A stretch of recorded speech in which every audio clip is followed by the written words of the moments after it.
Hey, we're live. Well, hey everybody. Last night was a little harrowing if you were following the news. Everything that led up to it was pretty gutting as well. And here we are. I've been, probably like a lot of you, obsessively going back and forth between checking social media and hiding from it and just trying to figure out what the hell I can do.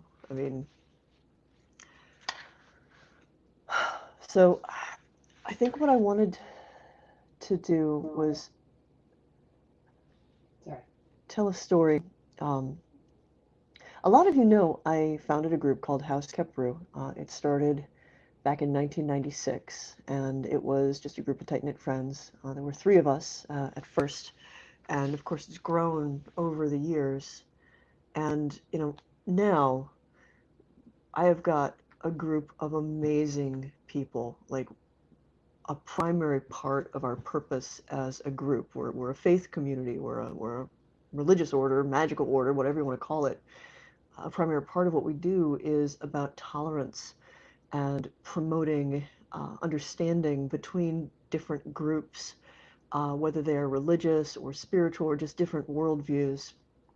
And we try to make spaces where people can come together, even if they have a lot of differences, and dialogue in a way that is both sharing and listening and learning from one another. So you would think in a group like that, that from the very beginning, we would not have the kind of problems that our country is currently laboring under. And by our country, I'm in the U.S., for better or for worse. This is where I'm at, and I know it's not just us. But, you know, we started here in the Midwest, and Ohio is a very, the part of Ohio that I grew up in was an incredibly white state, and or an incredibly white area. It's not to say that Ohio is incredibly white. It's just it's got these pockets that are very, very white bread, I think is the term. I mean, the school I went to, by the time I was in high school, we had exactly one young man who was of mixed race, but like that was it. Everybody else was white, and there was like one family, the Ahmeds, who were, I think, maybe Pakistani. And it's telling that I'm still not really sure. It actually took graduating high school and many years later to even discover that they were Muslim, and that's why they disappeared for lunch every week. Um, so to say that I was raised by my mom's mom and her younger brother and her older sister. So basically, the people who raised the boomers raised me, which means that I grew up with a lot of ideas and attitudes and a lot of language that, frankly, was just casually, blisteringly, awfully racist. Uh, I got a very patient education when I went to college by a roommate my freshman year, Tanya. I don't know if she's still out there. I don't know if she gives a shit. I'm pretty sure I was like the weirdest person she ever met, and she didn't know what to do with me. But what she did do was point out when I was being a fucking idiot, in ways that she wasn't obligated to do, but she did anyway. Like she didn't hate me for being so ignorant that like words would come out of my mouth and I had no idea where they came from, like what they actually meant or how they hurt. So all of that, I'm getting upset enough that I'm actually really warm. So anyway, so House grew out of this culture, the people that were part of it early on. Like we're from Ohio, we were from Michigan, we're from Pennsylvania, some more far-flung places, but we were mostly white. There were a few folks who were not white, but let's be honest, without even realizing it, most of us are steeped in a casually racist culture. Like, I just tweeted, when your country is so racist that people have trouble adopting black cats. Like, they've got a thing against black cats. Like, it's that deep that you don't even realize that that's where your biases are, that you have these biases.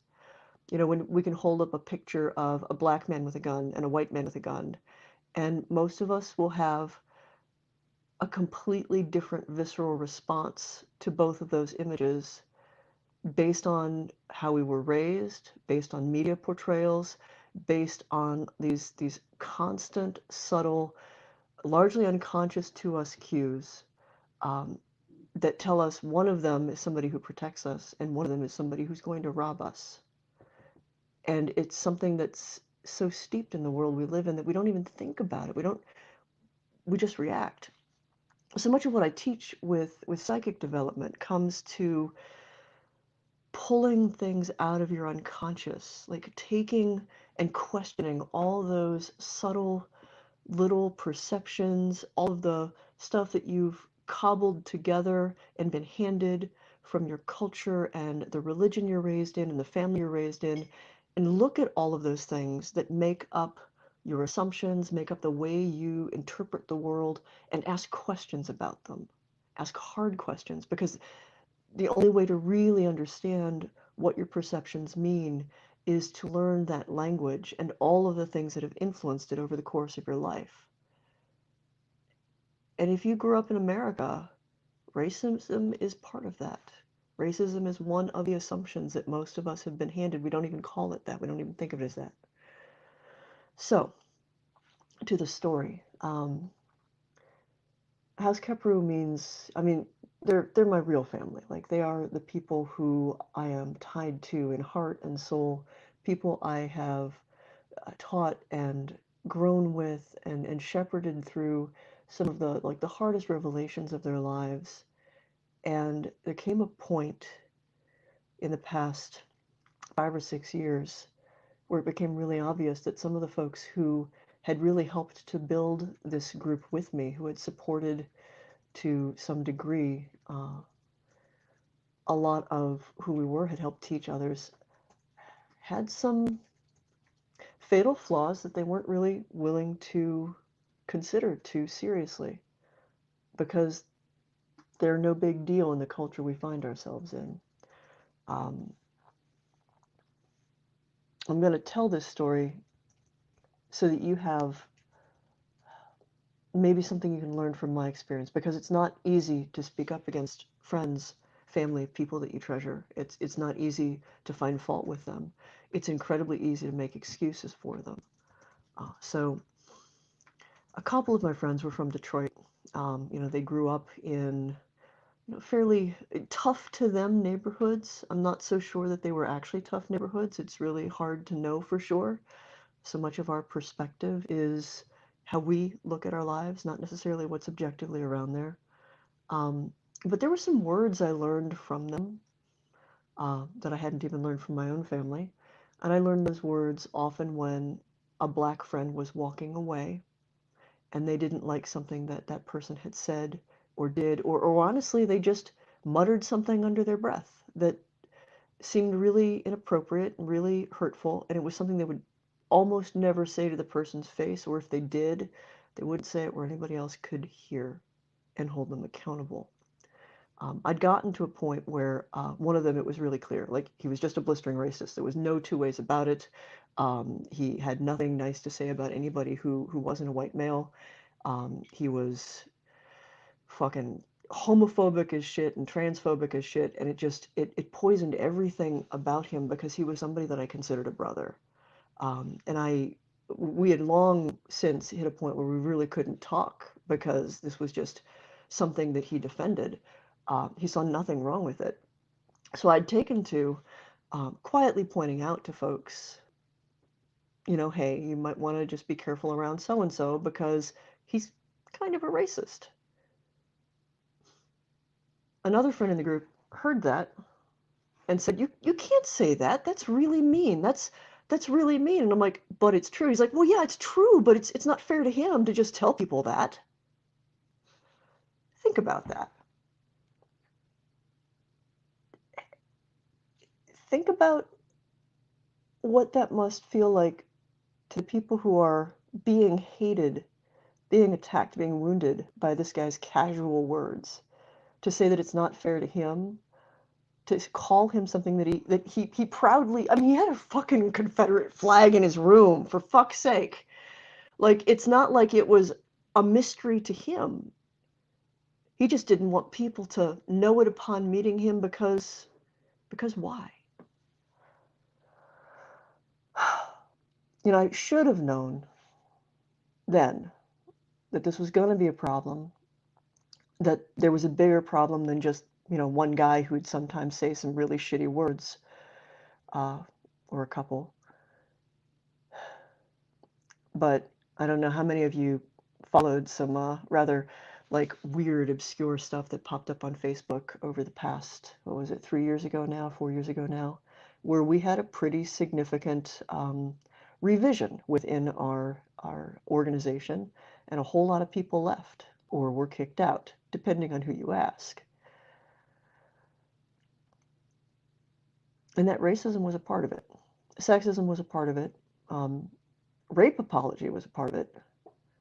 And all of these things sort of end up snowballing in a pretty shit-tacular way when we make excuses for our friends, or we are like my buddy, I'm just going to call him Joe, his name was Joe, who cares about someone so much that he thinks it's not fair that someone called him a racist even when he acknowledges that they are. Like, steps up and says, don't say that. That's, you're going to give people the wrong impression. Give them a chance to find out for themselves. That's allowing it. That's perpetuating it. Like, that makes you honestly as bad as the racist. Like, you are acknowledging that this is a problem, you see the problem, and you are doing nothing to fix the problem, which makes you part of the problem.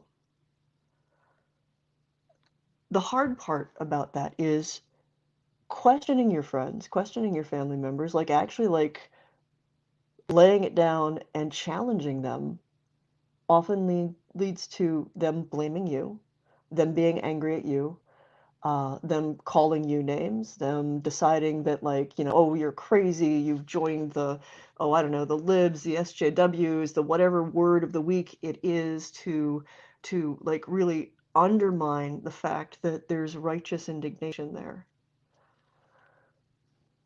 And I'm going to tell you that where we are at right now, as a country and as a world, because it's not just the US, although the US is a fucking dumpster fire, if we don't take the risk of losing friends and losing family, if we don't say, well, yeah, Uncle Bob's a fucking racist, and make Uncle Bob defend that position, demand that he explain why he thinks it's appropriate to make these blanket statements, to hate people for no reason beyond he's just decided that they're trash, that they're thugs, you'll lose friends. As someone who is on the other side of that, who has watched the bridges to friendships that were 20 years old, people that I shared some of the most profound experiences of my life with, watch those bridges catch on fire and crumble into dust. It hurt like hell during it, but on this side of it, I'm better off without them, and so are the people around me. People around me feel safer without the racists that nobody's willing to call out. People around me feel safer without having to deal with another person who is within the organization, who has power over them, that everybody's like, well, it's just because he's from so and so place, and it's just because he's that age, and that's, it's just how he is. It's just how she is. It's, there's a lot of other good qualities that that person has. Yeah, they're good people, except for that one thing that leads them to be trashy fucking hate mongers that may not actively physically harm someone, but if you've ever been made fun of with words, I'm pretty sure you know that there's pain that goes with that, that there's damage that goes with that, and sometimes the scars that are left are harder to bear than the ones that came from somebody bloodying your nose with their fist. So, what I'm saying is we stand on a precipice. And I mean, we've stood here before too many times. I thought maybe we would have been in a better place to stick with it after everything that happened in Ferguson, like just watching how that played out, and then watching the news afterwards and learning how many people mysteriously disappeared, died of natural causes, heart attacks at 30, or just seem to no longer be part of the news, who were key organizers to this. Um, you want to put your conspiracy hat on, you should probably look at shit like that. I thought we might make changes from that, but it's really easy to be comfortable when it's not your head on the chopping block. It's really easy to go back to complacency when you don't wear your judgment on your skin. I have a very, very dear friend. Uh, I performed her wedding for her and her partner not too long ago. And she has these two brilliant kids. Her son, actually, both of them are smart, creative, charismatic. I mean, just listening to I could listen to these kids talk about stuff all day. Her son is, what, 6'2", 6'3", really tall for his age. He's about 14. He's black.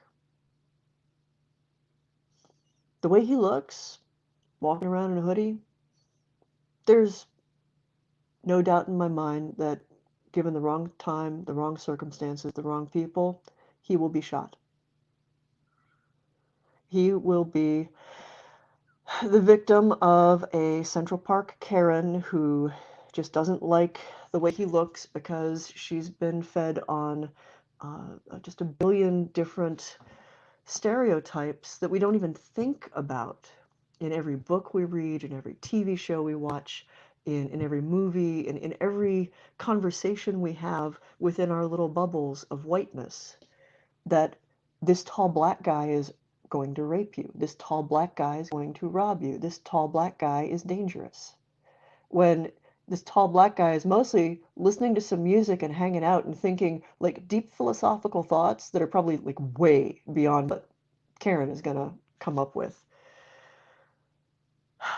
And there's a really good point about what had happened with the Coopers. I mean, if you followed what had happened in Central Park with the lady and her dog and the fellow who was, part of the Audubon Society and just bird watching, like fucking bird watching. They both had the same last name, Cooper. There's a lot of layers to that.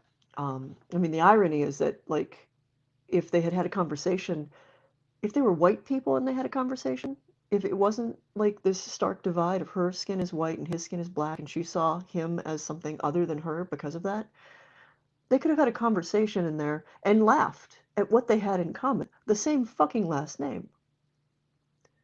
A deeper, scarier level is, you know how a lot of black folk got their last names in the States?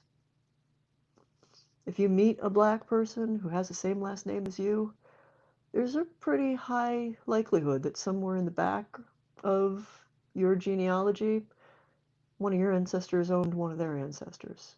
And they got that name from your ancestors because they were property. So that layer of that exchange wasn't lost on me either.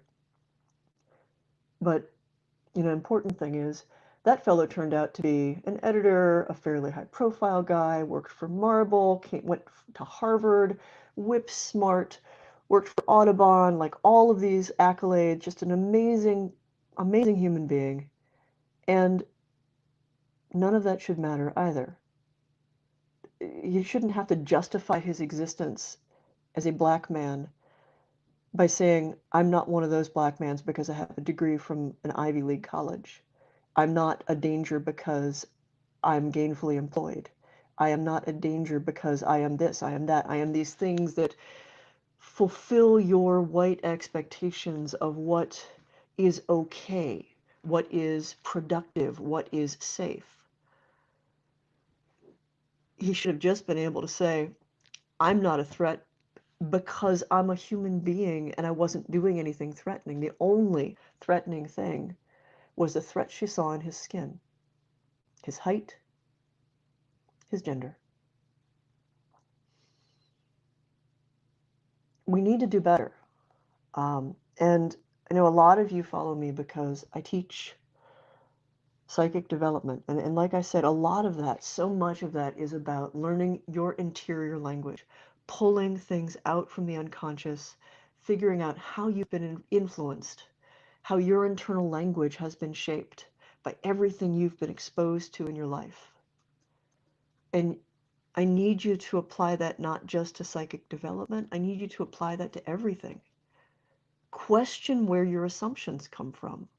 Question what is going on in your head when you have a reaction to a person. Learn to deconstruct the assumptions you've been handed by TV, by movies, by preachers, by parents, by your racist Uncle Bob, by any of it. And find underneath all of that what you actually believe, who you actually choose to be, how you actually choose to organize the world, and also what you observe as objectively true in that world. Objectively true is this shouldn't mean shit. It just shouldn't. I don't even know how to make that more clear to people. How does more melanin or less melanin make someone better or worse or whatever? I mean, we could go into some stupid, like, I don't know, sophomore in college level interpretation and go, oh, well, you know, traditionally in religious belief, like the light is good and the black and the darkness is bad, and so we have inherited this sense of anything that is shadowy or dark must be a representation of evil. And even there, as somebody who studied like the witch craze, hell, the Dictionary of Demons. There's an image that I did not include in Dictionary of Demons. It's in the Wellcome Library collection, and it's an image of a fellow who is summoning demons, and it's part of the Solomonic tradition. And let me be clear that the demons he's summoning have such very obvious racial faces, noses, lips, hair, skin color, that it's pretty clear what they were implying was demonic. So, I mean, we can look back and go, oh, well, here's where it comes from, and here's where it comes from, and here's where it comes from. But looking back and finding the excuses doesn't fix where we're at right now. Looking back and finding the excuses, the only point where that's useful is to go, here's how I have been shaped, and here's what I have to work against. So I'm asking all of you, don't react. Please don't react with, but not all white people, but not me, but I'm not, but this, but that. Just don't have that reaction. I understand that when someone says, I think you're doing something wrong, even if somebody doesn't say you're doing something wrong, but here is a wrong thing that you could do differently, it's natural to feel called out. It is natural to feel defensive. And I'm asking you to resist that natural inclination to say, but I don't do that. Because we're not 6 and in elementary school right now. We're not with a teacher who's going to take a cookie away. We are in a place where people are being gunned down and choked to death and tasered and strangled and just murdered in the streets on live fucking cameras by the people who are supposed to protect and serve.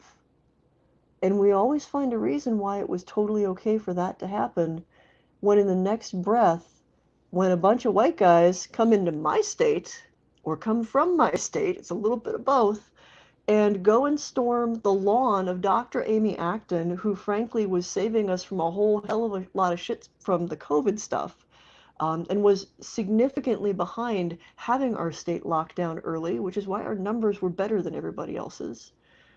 They parked out on her lawn, brandishing their weapons, and basically saying, totally okay for us to shoot her. Like, she's taking away our freedoms. We can't go get a haircut. We don't want to wear a mask. She needs to stand down, this dumb white woman. It's okay for us to be here in white with our guns, screaming at people with no masks at a time when we totally have been told that this The very act, never mind the guns, of running around without a mask is endangering people. Nope, that's okay. There were some very sternly worded think pieces about that. Oh, oh, these guys, ha ha. Oh, look, they think their dicks are small. Let's put in some dildos. Let's just make light of the whole thing. Nobody fucking gassed them. They did not bring out rubber bullets for them. They were at the state capitol in Ohio too. They were up in Detroit. They were a clear and present danger, and they reveled in the fact that they looked dangerous. They cheerfully carried around, I mean, like, ridiculous stuff. Did you see the picture of the dude in the subway with like a fucking rocket launcher on his back? How how is that okay? And walking down the street with a cell phone when black gets you shot. Ask yourself that. Don't listen to the, oh, well, they were afraid. They were afraid for their lives. I have got to tell you, when you look at two columns of people, and one column of people is covered head to toe in riot gear, and they have riot shields, and they are armed, they've got tear gas, and they have got the law on their side. And everybody else over there is pretty much just standing around, no weapons, anything, going, hey, could you just stop shooting people? One of those sides, if the side with the riot gear says they feel threatened by the bunch of people standing there going, hey, don't shoot us, they don't feel threatened. They feel empowered. There's practically nothing that that mob can do to them in any way that would be equal of what they have already brought as a force to them. Think about that. Think about that.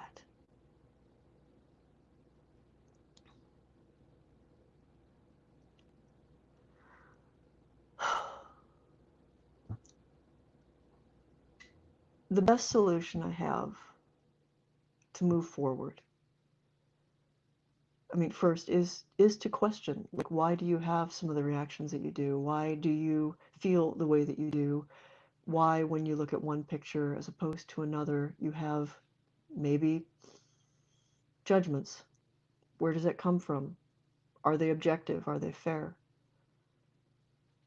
Why do so many people, I'm not going to say you specifically, why do so many people need to hear that they were a good person or that they were a bad person? And why do we hesitate to call our racist friend a racist when they're being a racist? Why do we stop doing that? When did we learn not to do that?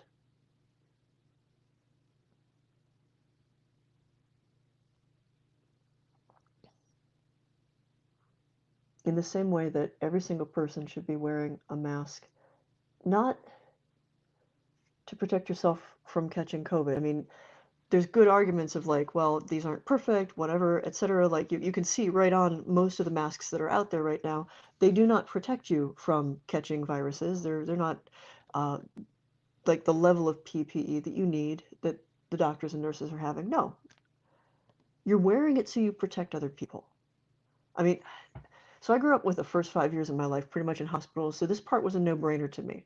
Ever wonder why a doctor in surgery wears masks and like that whole thing? I mean, Illyria was like, well, to protect themselves from AIDS. Well, sure, later on, and yes, there is some protection for the doctors because they've got their fingers in people's guts and whatnot, but you put that mask on to protect the people you are operating on. Some of that protection is so that your germs don't get on them. And I think in some of this politicized bullshit, we've sort of lost that, is you wear that to protect others from you. You are doing a thing that is inconvenient to you, might not be comfortable to you, might not be the easiest thing to do, but you're doing it because you want to care for other people's well-beings. And that's what I'm asking with issues of race, issues of gender equality, pretty much with all of the hard things that we've been getting faced with on an increasingly intense basis. I'm asking you to do the hard thing, not for yourself, but to help protect another person. Just think about it, okay?